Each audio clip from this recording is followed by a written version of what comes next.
y a 50 ans, Youri Gagarin devenait le premier homme dans l'espace. C'était le 12 avril 1961 en URSS. Le jeune cosmonaute faisait le tour de la Terre en un peu moins de 2 heures. Boris Volynov travaillait ce jour-là sur le vol. Il se souvient de la liesse dans tout le pays. On est sorti dans la rue et les gens avaient tous les yeux qui brillaient. Sur tous les visages, c'était la fête, comme si c'était leur anniversaire. Youri Gagarin devient dès lors le symbole du pays. En pleine guerre froide, le premier vol dans l'espace était une victoire écrasante des soviétiques sur les Américains.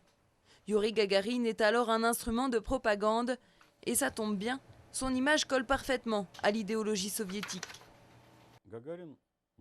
Gagarin venait d'une famille de paysans. Il avait la trempe d'un ouvrier, il avait fait le lycée technique, puis il était devenu métallurgiste. Cela correspondait bien à l'idéologie de notre pays. Cela montrait aussi que, même venant d'un milieu paysan, on pouvait devenir cosmonaute.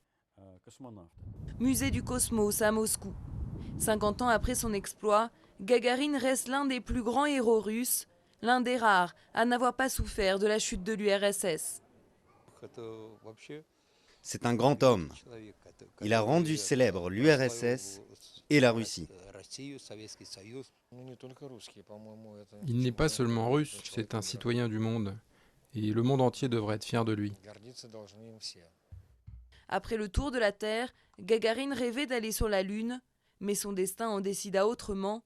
En 68, le cosmonaute s'écrase en avion dans la région de Moscou.